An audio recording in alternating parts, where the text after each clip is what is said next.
안녕하세요. 소중한 나 무한행복 광호 스님입니다. 부처님 당시에 있었던 일입니다.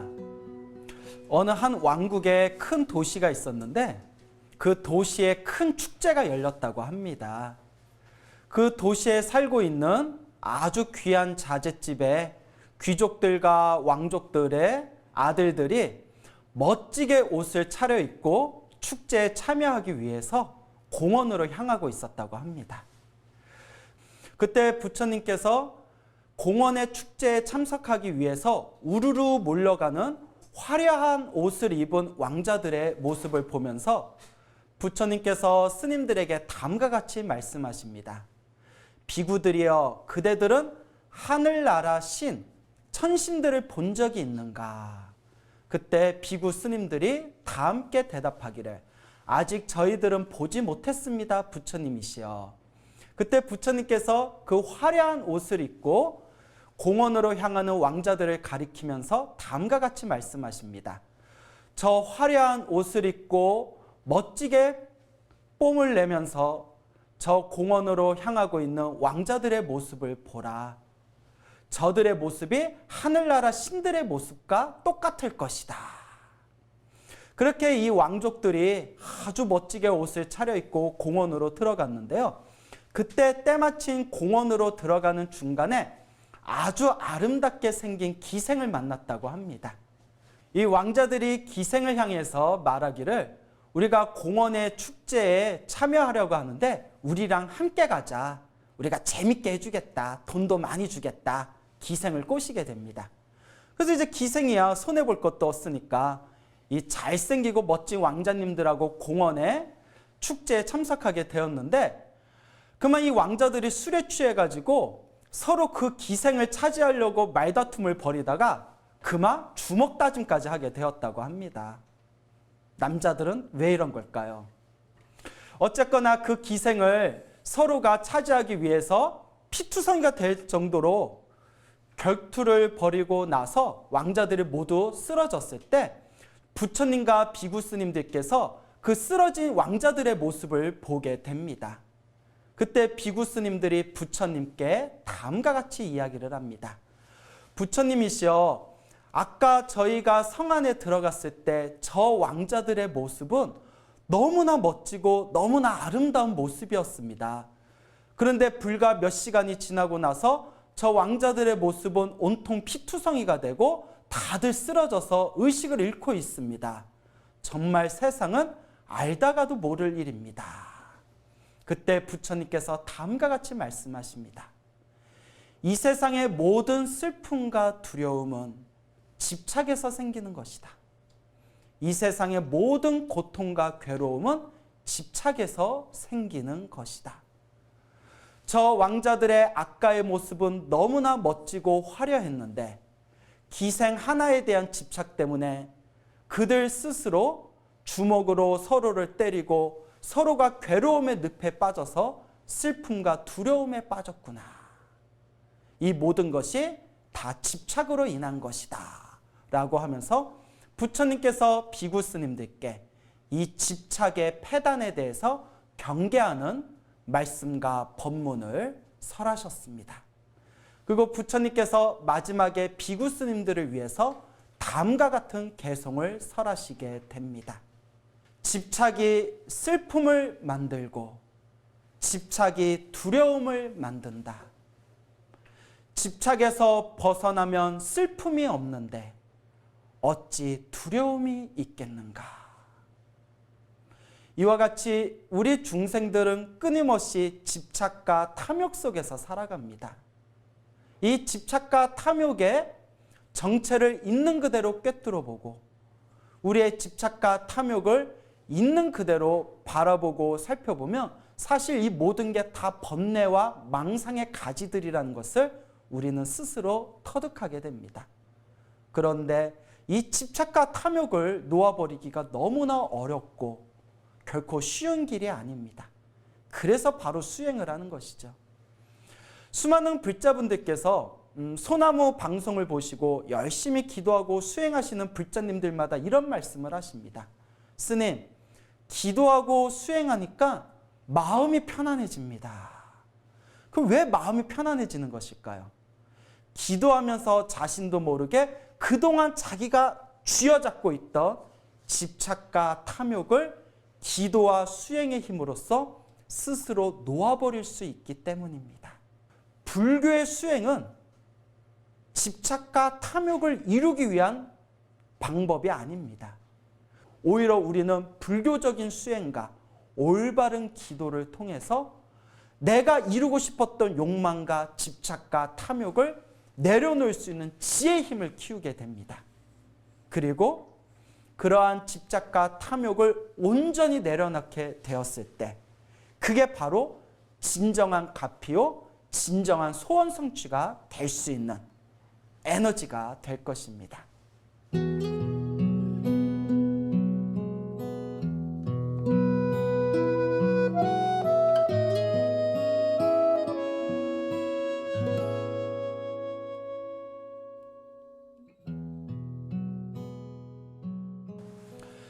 부처님 당시에 어느 농부가 있었습니다. 하루는 부처님께서 아침에 깊은 명상의 세계에 들어가시면서 오늘 내가 마땅히 누구를 제도할 것인가 라고 지혜의 눈으로 살펴보았을 때 그 농사를 짓고 있던 농부의 모습이 부처님 지혜의 그물에 걸리게 됩니다. 근데 이 농부는 불제자가 아니었다고 합니다. 그러니까 부처님이 오시든 말든 관심이 없었던 것이죠. 농사 준비를 하고 있는 농부에게 부처님이 다가가서 다음과 같이 질문을 하십니다. 그대여, 그대는 지금 무엇을 하고 있소? 농부가 부처님을 쓱 쳐다보면서 예, 부처님, 농사 지을 준비를 하고 있습니다. 왜요? 근데 부처님께서 살며시 미소를 지으면서 그냥 발걸음을 옮기십니다. 그거 농부가 별 싱거운 사람을 다 봤네? 이렇게 이제 웃었겠죠. 그 다음날이 됐을 때도 부처님께서 발걸음을 옮겨서 그 농부를 찾아가십니다. 그리고 똑같은 질문을 던지십니다. 그대여, 그대는 지금 무엇을 하고 있어? 예, 이제 농사를 지어야 되니까 씨를 뿌리려고 준비하고 있습니다. 또 부처님께서 살며시 미소를 지으면서 또 발걸음을 옮기십니다. 그렇게 매일매일 부처님께서 그 농부를 찾아가십니다. 매일매일 농부를 찾아가면서 똑같은 질문을 던지셨다고 합니다. 그대여, 그대는 오늘, 지금 무엇을 하고 있어? 그때마다 농부는 예, 씨를 뿌리고 있습니다. 예, 잡초를 뽑고 있습니다. 예, 추수할 준비를 하고 있습니다. 그때마다 대답을 했다고 합니다. 그 부처님께서는 또 미소를 지으면서 다시 발걸음을 옮기십니다. 참 제가 이 이야기를 듣고 너무 부럽더라고요. 우리는 그렇게 부처님을 불러도 부처님이 내 앞에 오실까 말까 하는데 이 농부는 전생에 무슨 복을 많이 지었길래 불자도 아니고 부처님을 공경하는 사람도 아닌데 부처님이 매일매일 찾아가서 먼저 말을 거시지 않습니까? 참 이 농부가 전생에 복을 많이 지은 사람인가 보구나 이런 생각이 들었습니다. 어느 날 부처님께서 그 농부에게 또 찾아가십니다. 부처님이 정말 끈기가 대단하세요. 부처님께서 그 농부를 찾아가서 다시 다음과 같이 질문합니다. 그대여, 농부여, 오늘은 또 무엇을 하고 있어? 이제 자꾸 보니까 이 농부도 부처님하고 정이 들었나 봅니다. 농부가 부처님에게 이렇게 이야기를 합니다. 부처님, 이렇게 만난 것도 인연인데 매일매일 얼굴을 보니까 정이 든 것 같습니다. 부처님, 얼마 후에 제가 이 논에서 추수를 하게 되면 추수를 한 이 곡식을 제일 먼저 부처님께 공양 올리겠습니다. 그러니 조금만 기다리십시오. 아마 그 농부는 부처님께서 곡식을 얻으려고 자기를 찾아왔다 착각하고 있었나 봅니다. 여러분들도 꼭 명심하시길 바랍니다. 중생은 항상 자기 깜냥으로 세상을 바라봅니다. 사실 부처님은 그 농부를 제도하고 그 농부를 깨달음을 얻게 하기 위해서 찾아오신 건데 평생 농사만 지으면서 깨달음에 관심이 없었던 농부는 그저 자기 그릇대로, 딱 자기 안목대로 그저 부처님께서 이 곡식을 얻으러 찾아오셨나 보구나, 딱 그렇게 자기 깜냥으로만 생각했나 봅니다. 드디어 추수할 때가 다가왔습니다. 이제 내일이면 추수를 하기 위해서 모든 준비를 마치고 잠자리에 들었을 때 농부는 흐뭇한 표정으로 내일이면 그동안 고생했던 결과물을 얻게 되겠구나. 내일은 추수를 해서 많은 곡식을 얻겠구나. 곡식을 얻으면 약속대로 부처님한테 제일 먼저 공양을 올려야 되겠다 다짐을 하면서 잠이 들었는데, 그만 그날 큰 폭풍우가 몰아닥쳐서 그 농부가 농사지었던 논의 모든 곡식이 추수도 하기 전에 모두가 다 꺾여서 땅바닥에 흩어지고 말았다고 합니다. 아무것도 모르고 잠자리에 일어나서 아침 일찍 흐뭇한 표정으로 자기 논밭에 나갔던 농부는 그 자리에서 털썩 주저앉습니다. 아, 이걸 어쩌나. 아, 이걸 어쩌나. 내가 그토록 노력해서 내가 농사를 지었는데 하룻밤의 폭풍우 때문에 내 농사물을 다 망치게 되었구나. 어떻게 하면 좋단 말인가 하고 큰 실망과 슬픔에 빠지게 됩니다. 그리고 그 농부는 집에 들어와서 자리에 드러눕게 됩니다. 부처님은 사실 이 모든 것을 다 꿰뚫어 보고 계셨습니다. 부처님께서는 그 농부가 힘들게 농사를 지었지만 폭풍우 때문에 자신이 지은 농산물의 추수가 실패하리라는 것까지 다 꿰뚫어 보셨다고 합니다. 부처님께서는 그것을 다 아심에도 불구하고 그 농부의 집에 찾아가셨다고 합니다. 그 농부가 부처님께서 집에 직접 찾아오셨다는 이야기를 듣고 깜짝 놀라면서, 아이고, 부처님이 약속대로 곡식을 받으러 오셨나 보구나. 내가 드릴 곡식이 없는데 어찌하면 좋단 말인가 하고, 내가 부처님한테 사실대로 이야기해야 되겠다. 내가 부처님께 약속을 지키지 못하겠습니다 라고 사실대로 말을 해야 되겠구나 하면서 비틀거리는 몸을 이끌고 부처님께서 앉아 계시는 부처님 발밑에까지 나아가 부처님께 정중하게 인사를 하고는 부처님께 사실대로 이야기를 고합니다. 하룻밤의 폭풍우 때문에 저희가 지었던 모든 농산물을 다 망치게 되었습니다. 저는 너무나 슬프고 너무나 두렵습니다 라고 부처님께 이야기합니다. 그때 부처님께서 자비로운 미소로 그 농부의 얼굴을 바라보면서 다음과 같이 이야기하십니다. 그대여, 내가 그대를 찾아온 것은 절대 곡식을 얻기 위해서 찾아온 것이 아닙니다. 내가 그대를 찾아온 것은 다른 이유가 있어서 찾아온 겁니다. 그대여, 농부여, 그대 얼굴은 왜 이렇게 슬퍼 보입니까? 지금 그대 얼굴은 왜 이렇게 두려움이 가득해 보입니까? 왜 이렇게 얼굴에 수심이 가득합니까? 그리고 부처님께서 다음과 같이 질문을 던지십니다. 이 세상에 있는 사람들은 왜 이렇게 슬퍼하고 두려워하는 것일까요? 이 세상에 있는 모든 세상의 중생들은 왜 괴로워하고 왜 고통스러워하는 것일까요?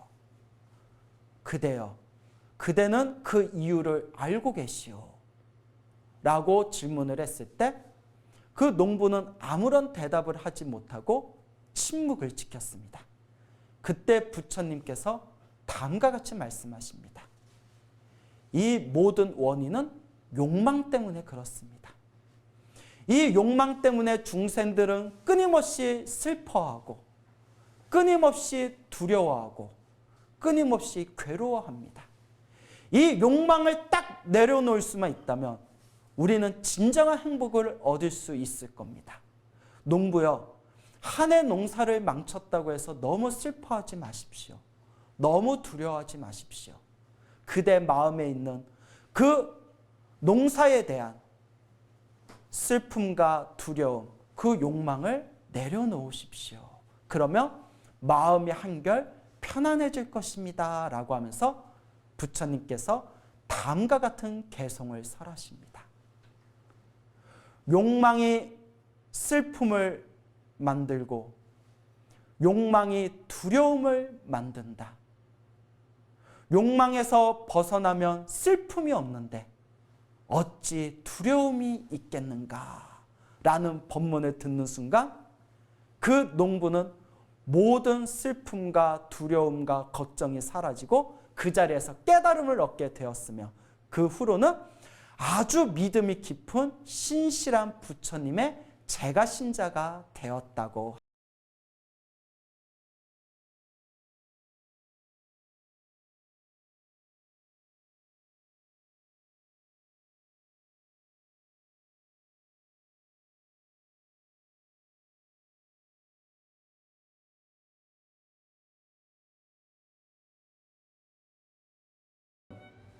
사실 우리 중생은 욕망에 의해서 살아가는 존재입니다. 사실 욕망이 없으면 우리 중생은 살아갈 수조차 없을지도 모릅니다. 우리 중생들이 살아가는 세계를 욕계라고 부릅니다. 욕망으로 이루어진 세계라는 뜻입니다. 우리는 욕망에 의해서 이루어진 덩어리이기 때문에 사실 이 욕망을 소멸하기가 너무나 어렵습니다. 제가 이런 부처님의 가르침, 집착을 놓아버려라, 탐욕을 놓아버려라, 욕망을 놓아버려라 라는 법문을 하게 되면 어떤 분은 스님, 부처님의 말씀이 너무나 훌륭하고 좋습니다 하고 기뻐하는 분들도 있지만 어떤 분은 쓴웃음을 지으면서 거창 세상 물정 모르는 이야기네. 스님, 그렇게 살면 호구입니다, 호구. 뭐 밥은 뭐 땅바닥에서 절로 나옵니까? 이런 식으로 반박하시는 분도 있습니다. 그리고 저도 솔직히 고백하자면 사람들 앞에서 부처님의 소중한 가르침을 전하고자 집착을 놓아버려라, 탐욕을 놓아버려라 라는 설법을 하고는 있지만 사실 저 자신도 저의 욕망을 다 내려놓지를 못하고 있습니다. 하지만 이거 하나만큼은 확실합니다. 바로 마음을 조금이라도 비우면 비운 만큼 훨씬 세상을 살아가기가 마음이 편안하다는 것입니다. 불교에는 두 가지 화살에 대한 비유가 있습니다. 우리가 첫 번째 화살을 맞았을 때 화살을 맞고 나서 우리는 그 화살을 치료를 하면 됩니다. 그런데 우리가 그 화살을 맞고 나서 내가 왜 화살을 만났을까? 화살을 나한테 쏜 사람이 누구일까? 내가 이 화살을 맞아가지고 나는 어떻게 될 것인가? 라는 생각을 끊임없이 일으키게 되었을 때 첫 번째 화살로 끝날 수 있는 그 상처와 아픔이 두 번째, 세 번째 내 마음이 만든 마음의 화살로 인해서 상처와 괴로움과 슬픔이 더욱 깊어진다는 두 개의 화살에 대한 비유가 있습니다. 한 번 화살을 맞았을 때 그걸로 딱 끝내십시오. 하지만 한 번의 화살을 맞고 나서 계속 그 화살로 인한 슬픔, 두려움, 걱정, 근심을 끊임없이 일으키게 되면 우리는 스스로 만든 두려움과 스스로 만든 괴로움 속에서 벗어날 수 없을 것입니다. 중생이 살다 보면 항상 행복한 일만 일어날 수가 없습니다. 살다 보면 나쁜 일이 일어날 때도 있습니다. 열심히 살았는데도 장사가 잘 안 될 수도 있고 열심히 노력했는데도 사업이 잘 안 될 수가 있고 열심히 법 없이 살았는데도 모함을 받을 때가 있을 겁니다. 인생을 살아가면서 힘들고 괴로울 때가 바로 첫 번째 화살을 맞았을 때입니다. 그 인생에 힘들고 괴로운 첫 번째 화살을 맞았을 때 거기서 딱 놓아버려야 됩니다. 비워야 됩니다. 그 집착을 뚝 끊어야 됩니다. 하지만 첫 번째 괴로움이라는 화살을 맞고 나서 끊임없이 그 괴로움에 집착하고 욕망을 일으키고 애착하고 원망한다면 우리는 이 괴로움과 두려움 속에서 이 슬픔 속에서 헤어나올 수가 없을 것입니다. 지금 힘들고 괴롭고 답답한 일이 있다면 지금 딱 내려놓으십시오. 물론 처음에는 안 될 겁니다. 그래서 수행을 하고 염불을 하는 겁니다. 힘들고 괴로운 마음이 일어날 때 나무아미타불, 나무아미타불. 힘들고 괴로운 일이 일어날 때 관세음보살, 관세음보살. 힘들고 답답한 일이 일어날 때 지장보살, 지장보살.